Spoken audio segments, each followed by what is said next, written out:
Imagine buying a seat on a plane and finding out the airline sold that same seat to someone else, not by accident, on purpose. Airlines overbook flights deliberately, and they've been doing it for decades. If you want to understand how real business systems work, consider subscribing to Capital Breakdown.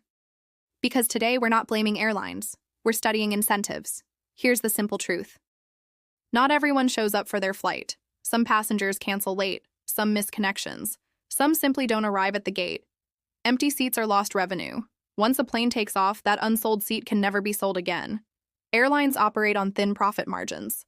A few empty seats per flight add up quickly, so they turn the problem into a calculation.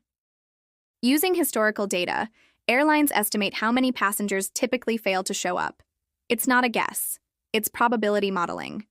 Companies like Delta Airlines and American Airlines analyze years of booking behavior. They know which routes have higher no-show rates. They know which times of day are riskier.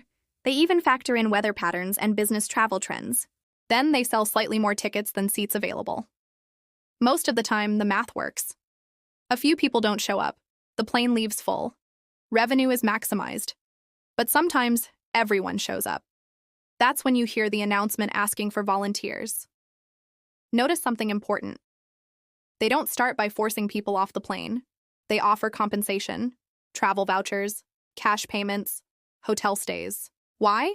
Because even paying compensation can be cheaper than flying with empty seats across hundreds of flights. The payout is built into the model. It's not chaos, it's calculated risk. Now here's the psychology layer. When they offer $300, then $500, then $800, something interesting happens. The gate becomes an auction. Passengers start evaluating their flexibility. Some feel smart volunteering. They feel like they won. The airline maintains control of the situation. Most travelers comply because the offer feels optional, and optional feels fair. There's also regulation in the background. In the United States, compensation rules are defined by the U.S. Department of Transportation. Airlines know the legal limits. They price risk below those thresholds whenever possible. This entire system exists for one reason. Airplanes are expensive fixed assets. Fuel, crew, maintenance, those costs don't disappear if a seat is empty. Once the flight is scheduled, maximizing seat occupancy becomes the priority. Overbooking is a revenue optimization strategy, not a customer service strategy. And yet, most of the time, you never notice it. Because when the system works, it feels invisible. That's the pattern in many industries. When probability favors the company, the consumer rarely sees the mechanics. The real question isn't whether overbooking is fair. The real question is whether you understand why it exists.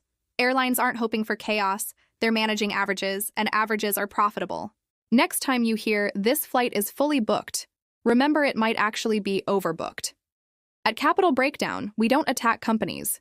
We examine structures. And once you understand the structure, you stop taking business decisions personally. So let me ask you something.